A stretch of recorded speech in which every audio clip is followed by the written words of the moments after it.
Bette Davis has been called many things. Uncompromising, I detest cheap sentiment. peppery, Don't touch me with your 10% hands. volatile. She was, by her own admission, all of those things and so much more. I'd like to kiss you, but I just washed my hair. Bye.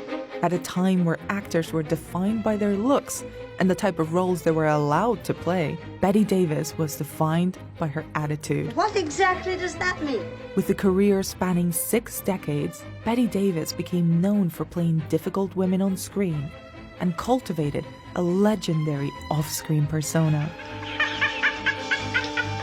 So how exactly did Bette Davis become all at once a paragon of old Hollywood stardom, a pain in the ass of the studio system, and one half of the most famous feud in Hollywood history? Fasten your seatbelts. It's going to be a bumpy night.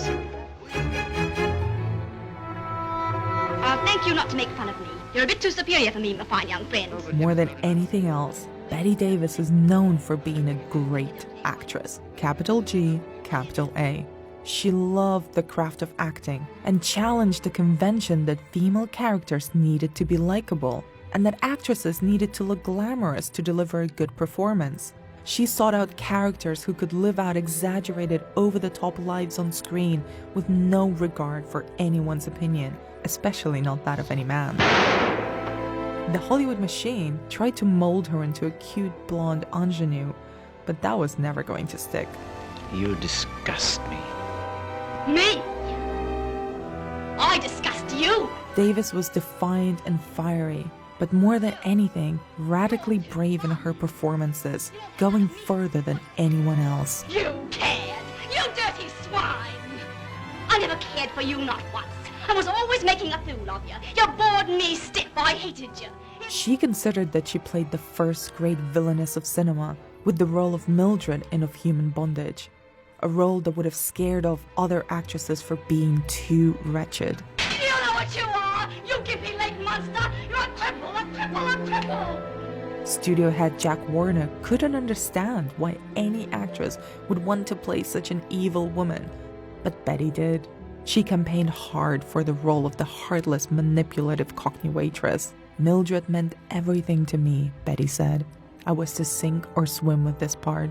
And she was right. Mildred made Bette Davis into a star. I know I've treated you shocking, but don't leave me. Not yet, please. There's no one I can go to. You're the only one that ever treated me like I was human. As Mildred, she did her own makeup to look like she was really dying from consumption.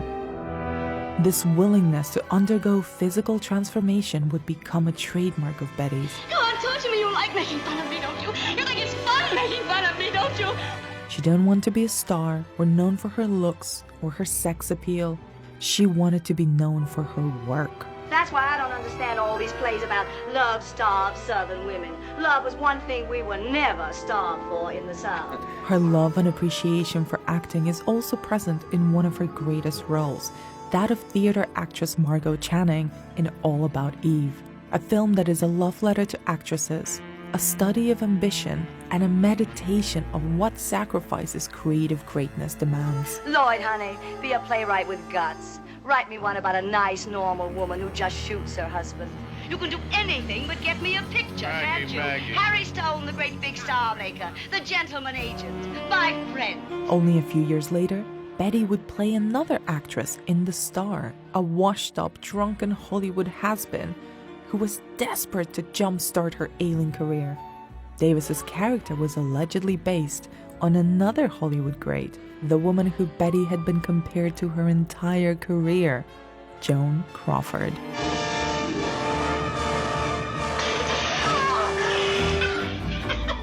Crawford and Davis worked together in Whatever Happened to Baby Jane, a horror film about the bitter relationship between two aged sisters, both actresses. The postman says that's best to do.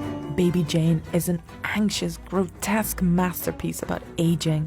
Davis is unrecognizable, her face heavy with exaggerated stage makeup and totally deranged as Baby Jane. I couldn't do a thing like that, not to my own sister. The on-screen tension between the two stars is electric. Contrary to popular belief, the production of Whatever Happened to Baby Jane was largely fine. But fine never sold tickets or newspapers, so a Hollywood feud of mythic proportions was born, I know what you think of me, Betty. inspiring countless articles, books, and even a TV show dedicated to the infamous rivalry between these two titans of classic Hollywood. We don't have to be best pals, just allies. Take off your coat and hat. Phony morning makes me sick. Bette Davis was a new kind of actress in Hollywood, and she played a new kind of woman. There is an untold amount of actresses who owe her for setting the stage for them to play engaging, unruly characters. Without Betty, there'd be no Meryl Streep, Tales of your incompetence do not interest me. no Margot Robbie, no Kathy Bates. He didn't get out of the cock-a-doodle car! And we as an audience owe her so much for the sheer audacity of always living and working on her own terms. You can do anything you like.